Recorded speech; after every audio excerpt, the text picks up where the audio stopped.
Friends, आप लोग कैसे हो? मैं आशा करती हूँ कि आप लोग बहुत अच्छे होंगे। तो मित्रों, आपने बिहार शिक्षक भर्ती का फॉर्म भर दिया होगा और अब आप तैयारी में जुट गए होंगे। तो फ्रेंड्स, आपकी कक्षा 6 से 8 यानी मध्य विद्यालय शिक्षक भर्ती बिहार जूनियर, तो मित्रों आपको पता है जो परीक्षा होनी है वो आपकी 3 भागों में होगी। कितने में होगी? 3 भागों में फ्रेंड्स आपकी परीक्षा होगी, जिसमें पहले भाग में आपकी हिंदी और इंग्लिश आएगी। क्या आएगी? हिंदी और आपकी इंग्लिश, जो आपकी 30 नंबर की होगी। कितने की होगी मित्रों? 30 नंबर की। सेकंड भाग में आपके में आएगी सामान्य अध्ययन। तो सामान्य अध्ययन आपका 40 नंबर का होगा। कितने का होगा? सामान्य अध्ययन आएगा, ये आपका 40 नंबर का होगा। और तीसरे भाग में आपकी होगी आपकी विषय, चाहे आप हिंदी से हों, चाहे संस्कृत से हों, चाहे अंग्रेजी से हों, ये आपकी 80 की आएगी। तो कुल मिलाकर के आपकी परीक्षा हो जाएगी 150 की। कितने की होगी भैया? 150 की। तो आज से आपकी क्लास स्टार्ट की गई है। ये पहली ही क्लास है जो आपको 80 नंबर दिलाएगी। कितने दिलाएगी? 80 नंबर की तैयारी आप आदर्श केयर क्लासेज के माध्यम से करेंगे। और मित्रों, आपको अब अधिक डीपली नहीं पढ़ना है, आपको बस ये देखना है कि बिहार जूनियर में किस तरीके के क्वेश्चन परीक्षा में पूछे जाएंगे। तो जिन मित्रों ने संस्कृत ली है, तो संस्कृत में 80 नंबर आपके किस तरीके से परीक्षा में आएंगे, तो आप अभी से इस चैनल को सब्सक्राइब कर लेना। और मित्रों, जब तक आपकी परीक्षा होगी तब तक आपको 3000 प्रश्न, कितने? 3000 प्रश्नों का आपको रोजाना क्लास दी जाएगी और आपको 80 नंबर आसानी से प्राप्त हो जाएंगे। तो मित्रों, समय न गंवाते हुए आप आ चुके हैं स्क्रीन पर। सबसे पहले आप जानेंगे स्वर के बारे में। किसके बारे में? स्वर। तो स्वर आपको पता होगा, स्वर किसे कहते हैं? जो किसी की सहायता नहीं लेता, किसी भी वर्ड की सहायता नहीं लेता, वह स्वर कहलाता है। तो अधिक आपको व्याख्यात्मक नहीं समझना है, आपको ये समझना है कि प्रश्न आते कैसे हैं। और इसी के माध्यम से आपका जो पुराना ज्ञान है वो आपका नवीन हो जाएगा, क्योंकि आपने सी-टेट की तैयारी की होगी, यूपी टेट की होगी, एस-टेट की तैयारी होगी। तो आप मित्रों इन क्वेश्चनों को समझेंगे तो आपके जूनियर में जो परीक्षा में आएंगे आपको आसानी रहेगी। ठीक है। सबसे पहला प्रश्न है, स्वरों का अपर नाम। अपर मतलब होता है भैया दूसरा नाम। स्वरों का अपर नाम क्या है? तो स्वर को कहते अच। क्या कहते हैं? अच कहते हैं। ये क्वेश्चन आपके कराए जाएंगे तो आप इसमें से ये जरूर बताना कि आपके कितने सही थे। ठीक है, इसलिए पहला प्रश्न है, स्वरों का अपर नाम क्या है? बताओ किन किन को पता है, कमेंट में करना। ठीक है, तो स्वरों का नाम है अच। इसका बी ऑप्शन बिल्कुल सही है। नेक्स्ट है, स्वरों को किस प्रत्याहार के अंतर्गत गिना जाता है? तो भैया देखो, प्रत्याहार भी आएंगे, इसलिए प्रत्याहार को भी देख लेना। इसमें पूछा है स्वरों को किस प्रत्याहार के अंतर्गत गिना जाता है, तो स्वर मतलब अच। तो इसका सही आंसर क्या होगा? ए ऑप्शन अच सही है। तीसरा है, स्वर कितने हैं? तो 13 हैं, 11 हैं, 9 हैं, 33 हैं। तो बात संस्कृत की चल रही है, तो स्वर आपके कितने होते हैं? 9।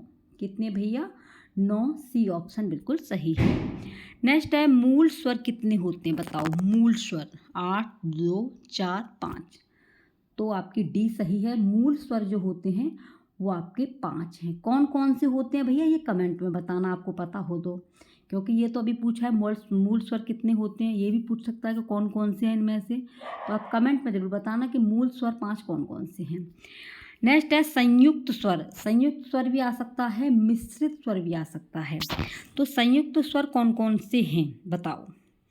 ए ओ आई औ, आयु रे, ए आई रिल रट, ओ औ अंघ। तो संयुक्त स्वर है आपका ए। ठीक है, ए ऑप्शन, ए ओ आई औ, ए बिल्कुल सही है। छठवां प्रश्न है, निम्नलिखित में कौन सा स्वर दीर्घ नहीं होता? तो दीर्घ मतलब क्या है? बड़ा नहीं होता है। नहीं वाले प्रश्न को आपको अच्छे से पढ़ना है, यहाँ पर गड़बड़ा जाते हैं, जल्दबाजी में गलत कर देते हैं।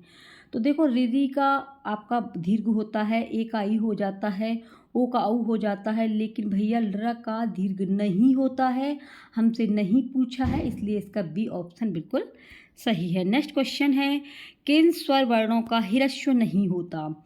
ह्रस्व माने होता है छोटा। तो इनमें पूछा है किन स्वर वर्णों का ह्रस्व नहीं होता है? नहीं। तो देखिए, ए ओ आई औ, भैया इन्हीं का नहीं होता है, इसलिए ज़्यादा मत इधर उधर भटको। मारो मोहर लगाओ ठप्पा, अब की बार बिहार में सिलेक्शन पक्का आपका। तो ए ऑप्शन बिल्कुल सही है। अगला क्वेश्चन है, कौन से ऐसे दो स्वर वर्ड हैं जो आपस में सवर्डी हैं। देखो सवर्डी पूछा है, ठीक है, आपस में। तो अ के बाद में ई बिल्कुल नहीं है, ऊ के बाद में री नहीं है, री र ए ओ, इसमें सवर्डी पूछा है। तो सवर्डी आपका सी है। कौन सा है? C option. अगला क्वेश्चन है 9वां, अ आ का उच्चारण स्थान क्या है। तो आपको उच्चारण पढ़ने हैं। तो अ और आ का उच्चारण स्थान क्या है। तो अ आ ये कहाँ से आते हैं? कंठ से। कहाँ से है ये? कंठ से। डी ऑप्शन बिल्कुल सही है। 10वां है, ई का उच्चारण स्थान क्या है। ई तो ई का उच्चारण स्थान क्या है, और आप कमेंट में बताना कि उच्चारण स्थान कितने होते हैं, ठीक है, कितनी संख्या है उच्चारण स्थान की। तो ये ई का उच्चारण स्थान क्या है। तो इसका है तालु। मारो मोहर लगाओ ठप्पा, अब की बार सिलेक्शन बिहार में पक्का। आंसर आपका बी बिल्कुल सही है। 11वां है, ऊ का उच्चारण स्थान माना जाता है। तो ऊ मतलब होठ का इस्तेमाल होता है, होठों का प्रयोग करते हैं, इसलिए ओष्ठ बिल्कुल सही है। 12वां प्रश्न है, लरा का उच्चारण स्थान है। लरा का, तो लरा मतलब दंत, क्या है? दंत। डी ऑप्शन बिल्कुल सही है। नेक्स्ट क्वेश्चन है आपका री। नेक्स्ट है री का उच्चारण स्थान है। तो आपको री का बताना है। तो री का मूर्धा क्या है? ए ऑप्शन बिल्कुल सही है। नेक्स्ट है 14वां, ए आई का उच्चारण स्थान क्या है। तो ए आई का उच्चारण स्थान कंठ तालु है। क्या है भैया? कंठ तालु। B option. नेक्स्ट है 15वां, ओ औ का उच्चारण स्थान बताइए। तो आपको ओ औ का उच्चारण स्थान बताना है। इसका कंठ ओष्ठ है, क्योंकि होठों का प्रयोग है, कंठ से बोला गया है। तो बी ऑप्शन बिल्कुल सही है। स्वरों का आभ्यंतर प्रयत्न होता है। तो पहले आपको ये पता होना चाहिए प्रयत्न कितने होते हैं। प्रयत्न आपके दो होते हैं। कितने होते हैं? दो प्रयत्न होते हैं, आभ्यंतर और बाह्यंतर, ठीक है। तो ये आभ्यंतर प्रयत्न होगा, इसमें ये पूछा है। तो ये है आपका विव्रत। क्या है? विव्रत है, बी ऑप्शन। और ये आभ्यंतर प्रयत्न 5 होते हैं। ये आपका बी विव्रत बिल्कुल सही है। नेक्स्ट है, निम्नलिखित में से कौन सा सवर्णी नहीं है। देखो नहीं पूछा है, तो सवर्णी नहीं है, इसमें आपका डी ऑप्शन बिल्कुल सही है। ए और औ आपका सवर्णी नहीं है। स्वरों का वाही, देखो ये आ गया, वाही प्रयत्न होगा। तो वाही प्रयत्न आपका उदात्त, अनुदात्त और स्वरित, आपको ऐसे भी याद करना है। प्रयत्न आपको दो होते हैं, अभी मैंने बता दिया। देखो पहला ये आ ही गया आभ्यंतर, और दूसरा आ गया आपका वाही।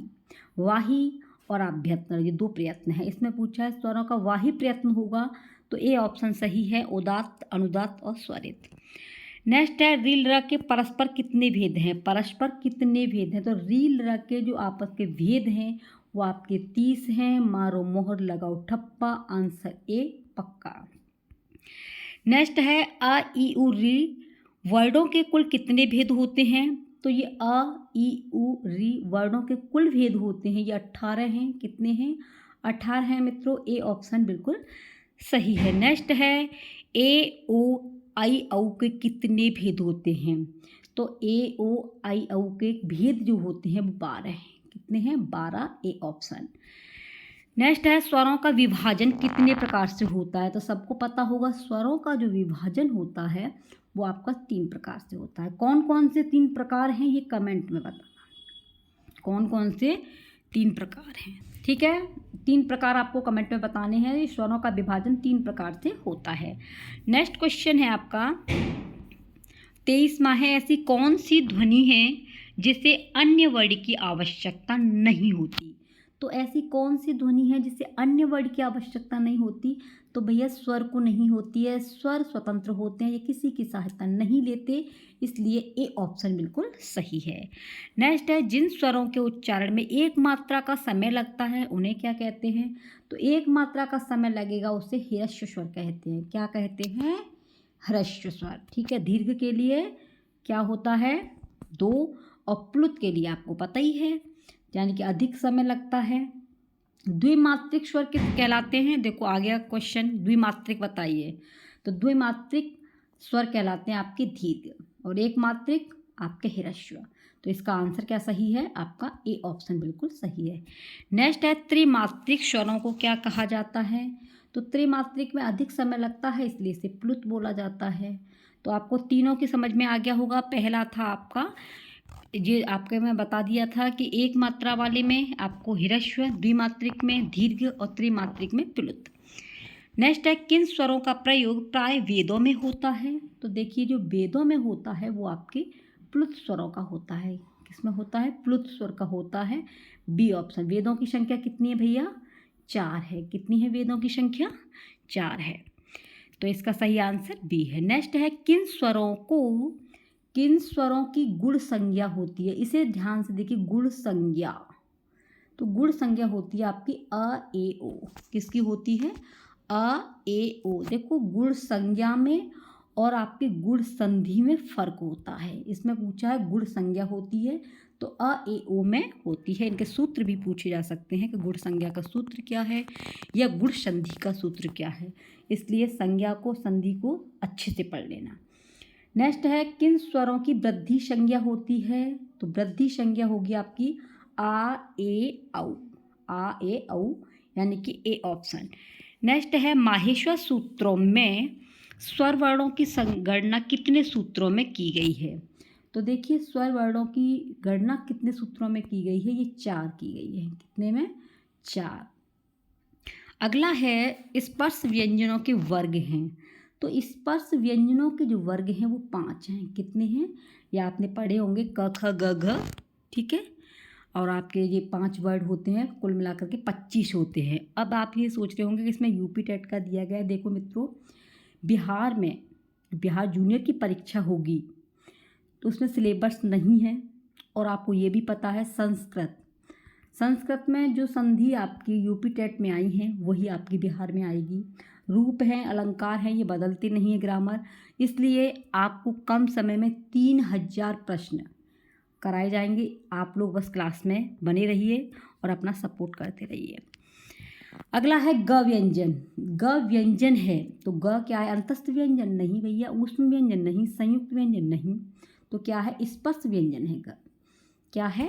स्पर्श व्यंजन। और इसमें पूछा है अंतस्थ व्यंजन, ऊष्म व्यंजन। तो देखिए अंतस्थ व्यंजन कितने होते हैं? 4।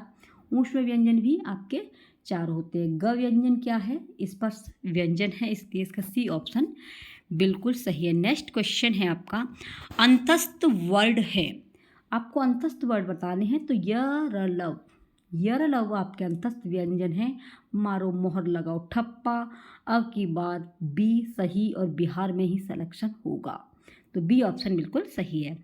अगला है ऊष्म व्यंजन है। तो ऊष्म व्यंजन आपके श श ह यानी कि 4 होते हैं ऊष्म व्यंजन, जो आपके तीनों श और ह होता है। कौन से स्वर ह्रस्व नहीं होते हैं? देखो नहीं पूछे हैं ह्रस्व। तो देखो ये आपके कभी ह्रस्व नहीं होते, ये हमेशा दीर्घ ही रहते हैं। ए ओ आई ओ। नेक्स्ट है निम्न में से कौन सा स्वर नहीं है? तो स्वर देखिए अ है, ई है, री है, लेकिन ल नहीं है, इसलिए डी ऑप्शन बिल्कुल सही है। नेक्स्ट है 6 मिलकर बना है। तो जो 6 बना है आपका, तो 6 किससे बना है? क और श से मिलकर के बना है, इसलिए ए ऑप्शन बिल्कुल सही है। नेक्स्ट है अंतस्थ वर्ड है। अंतस्थ वर्ड है तो अंतस्थ कौन से हैं? आपके यड, य, व, र, ठीक है, सी, और 4 होते हैं आपके ये। निम्न में से कौन संयुक्त व्यंजन है? तो निम्न में से कौन संयुक्त व्यंजन है? तो ये आपका ज्ञ है। क्या है? ज्ञ से ज्ञानी, मारो मोहर लगाओ ठप्पा। आंसर भी हो जाएगा पक्का। नेक्स्ट है कौन स्वर ह्रस्व नहीं होता है? तो ह्रस्व भैया ओ का ह्रस्व नहीं होता ना, इसलिए डी ऑप्शन सही है। काहे इधर उधर भटक रहे हो? डी पे मार दो मोहर। नेक्स्ट है संस्कृत में अयुग्वाह वर्णों की संख्या है। तो अयुग्वाह वर्णों की संख्या कितनी है? आपकी 4 है। कितनी है भैया? 4 है। डी ऑप्शन बिल्कुल सही है। नेक्स्ट है संस्कृत व्याकरण के अनुसार स्वरों अच की संख्या है। तो स्वरों को क्या कहा जाता है? अच। क्वेश्चन ऐसे भी आ सकता है संस्कृत व्याकरण के अनुसार अच की संख्या कितनी है? तो अच की संख्या है 9। कितनी है? 9 संख्या है। नेक्स्ट है ऊष्म वर्ड नहीं है। तो देखिए नहीं है, पहले है की पता होना चाहिए। तो श भी है, ये भी श है, ये भी है, लेकिन आपका य नहीं है और नहीं पूछा है, इसलिए इसका बी ऑप्शन बिल्कुल सही है। ठीक है, अगला क्वेश्चन है स्पर्श व्यंजन नहीं है। स्पर्श व्यंजन इसमें नहीं है, ये पूछ रहा है, तो आपको बताना है कि स्पर्श व्यंजन नहीं है। फटाफट से बता दीजिए, स्पर्श व्यंजन नहीं है, कौन से नहीं है? तो देखो क है, प है, ट है, लेकिन यह आपका स्पर्श व्यंजन नहीं है। स्पर्श व्यंजनों की संख्या कितनी है? 25 है। कितनी है? 25। अगला क्वेश्चन है क वर्ग के वर्ड कहे जाते हैं। तो क वर्ग के वर्ड कहे जाते हैं, तो ये कहे जाते हैं आपके स्पर्श व्यंजन। क्या कहे जाते हैं? स्पर्श व्यंजन कहे जाते हैं, इसलिए मारो मोहर लगाओ ठप्पा, आंसर बी पक्का। तो ये थे मित्रों आपके 45 प्रश्न। ठीक है, और अगर आपको क्लास अच्छी लगती है तो रोज़ाना आपको ये क्लास मिलेगी। संस्कृत की तैयारी 80 नंबर की आपको आदर्श कैडी क्लास पे कराई जाएगी। और मित्रों देखिए, आपके पास में यूपी टेट में या आपने किसी ने विजयी भव पुस्तक ली होगी संस्कृत की, तो उसमें ये सब कुछ डिटेल दी गई अच्छे से। आप उसका रिवीजन कीजिए, आपका जो है बिहार में अच्छे से सिलेक्शन हो जाएगा। तो मित्रों देखिए, आप दिन रात एक कर दीजिए, तैयारी करते रहिए, अपने स्वास्थ्य का ध्यान रखिए। ठीक है, क्योंकि स्वास्थ्य सही रहेगा तभी आप अच्छे से तैयारी करेंगे। तो ये थी आपकी पहली क्लास। आपको क्लास कैसी लगी ये आप लोग कमेंट में बताना, और आपके कितने प्रश्न 45 में से आप सही कर पाए। ठीक है, ये भी आप लोग ज़रूर बताना कि आप इन 45 प्रश्नों में से कितने प्रश्न ऐसे थे जो आप पर पहले से आते थे। तो मित्रों आप लोग सपोर्ट कीजिए। ठीक है, और हाँ, आप ये ज़रूर बताना कि स्वर कितने होते हैं और व्यंजन कितने होते हैं संस्कृत में, ये आप कमेंट में ज़रूर बताना। ये आपका होमवर्क है। मिलते हैं नेक्स्ट क्लास के साथ में, तब तक के लिए आप बने रहिए आदर्श कैडी क्लास के साथ में। वीडियो को लाइक करना, अपने मित्रों को ज़रूर शेयर करना। नमः संस्कृताय।